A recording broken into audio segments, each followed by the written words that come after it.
এক হচ্ছে কারক আর দুই হলো অকারক। কারক 6 প্রকার, কারকের 6টা ভাগ: কর্তৃকারক, কর্মকারক, করণকারক, নিমিত্তকারক, অপাদানকারক এবং অধিকরণকারক। আর অকারক 2 প্রকার, সম্বন্ধ পদ এবং সম্বোধন পদ। একটি বাক্যে ক্রিয়াপদের সঙ্গে বাকি পদের সম্পর্ককেই বলা হয় কারক। তো সেইভাবেই কারক নির্ণয় করতে হয়। ছড়াটা হলো, যেই জন ক্রিয়া করে কর্তা সেই হয়, ক্রিয়ার দ্বারা যাহা করে কর্ম নাম রয়।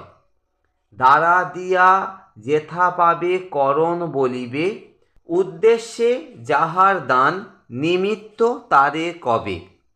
হইতে যেথায় পাবে অপাদান বলিবে, ক্রিয়ার আধার যেথা অধিকরণ কবে।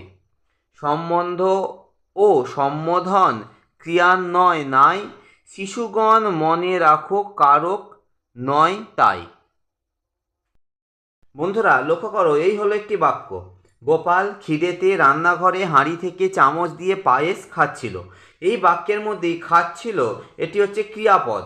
এই ক্রিয়াপদের সঙ্গে বাকি পদগুলির সম্পর্ককে বলা হয় কারক।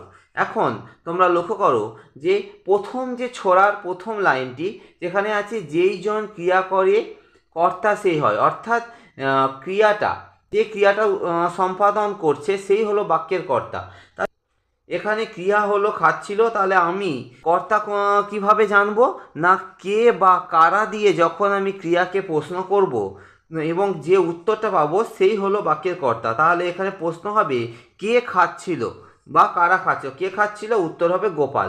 তাহলে গোপাল হবে বাক্যের কর্তা বা কর্তৃকারক।